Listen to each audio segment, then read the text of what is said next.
ఈ గణనాథుడు వచ్చి సీతారామ కోయిల పాత మంగళగిరిలో వేచి ఉన్నారు.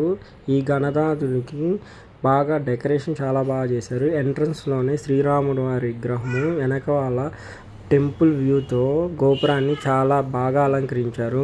సూపర్గా లైటింగ్ చాలా బాగుంది. గంట మన పూలతో చాలా బాగా డెకరేషన్ చేశారు. ఎంట్రన్స్ అలా ఎంటర్ అవ్వగానే గణనాథుడు విష్ణుమూర్తి రూపంలో చాలా బాగా చూపించారు. మన విష్ణుమూర్తి ఎన్ని అవతారాలు అయితే ఉంచారో ఆ కాన్సెప్ట్ వీళ్ళు బాగా ప్రతిబింబించేలాగా అటువైపు ఇటువైపు మనకి విష్ణుమూర్తి అవతారాలని ప్రతిబింబించేలాగా పెట్టారు. ఈ ప్రతిబింబించిన తర్వాత మధ్యలో లైటింగ్స్ వాటిని చాలా బాగా పెట్టారు.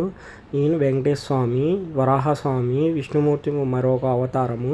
ఇలాంటి అవతారాలన్నింటిని ప్రతిబింబించేలాగా విగ్రహాలను చాలా నీట్గా పెట్టారు. ఈయన విష్ణుమూర్తి దగ్గర 50 మీటర్ల దాకా ఇవన్నీ ఉన్నాయి. ఫైనల్గా మనం వినాయకుడి దగ్గరికి వెళ్ళేపాటికి విగ్రహము చాలా అంటే చాలా బాగుంది. ఈ విగ్రహం మెయిన్గా శివుడు ఉన్నారు ఇందులో. శివుడితో కూడిన వినాయకుడు చాలా అంటే చాలా బాగుంది. చాలా పెద్దగా కూడా ఉంది. ఈ గణనాథుడిని బాగా డెకరేషన్ చేశారు. ఈ గణనాథుడికి వచ్చేసి 30/8/2025 శనివారం ఉదయం 8 గంటలకి గణపతి పూజ నిర్వహిస్తున్నారు. 31వ తారీఖు ఈ గణనాథుడికి కళ్యాణ మహోత్సవం, అన్నదానం చేయనున్నారు సాయంత్రము.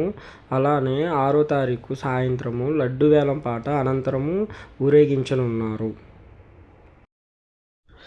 ఈ విగ్రహం వచ్చేసి మన మెయిన్ బజార్లో ఉన్నది.